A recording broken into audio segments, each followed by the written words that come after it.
New Zealand, dairying, and how are we off? Well, you know, sort of the last dairy auction was up 7% and a bit from memory, but it was certainly up, first time in several weeks.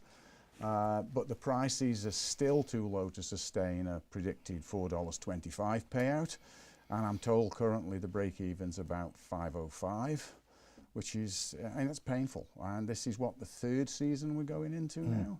So for the producers in New Zealand, it's painful.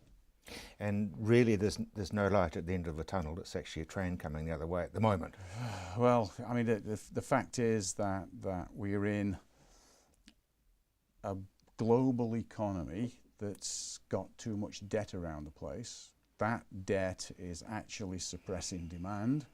Demand suppressed means we're selling into markets where there is an excess of supply, which means prices are lower for longer.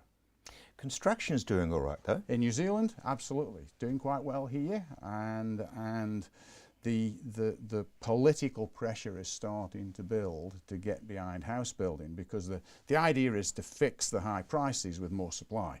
So you build more houses, because there's more houses, prices fall.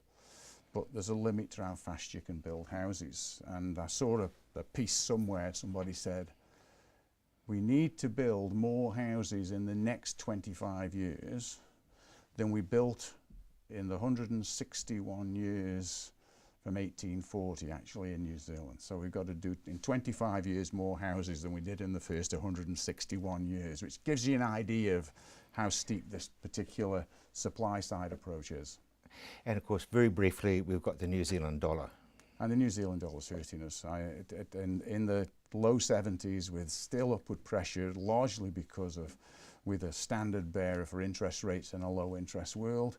While we continue to sit in that position, while we continue to fail to deal with the demand side of housing by macroprudential measures, LVRs, limiting debt to incomes, well, until we start to do those sort of things, we won't really fix it quickly enough to catch up with where the world is.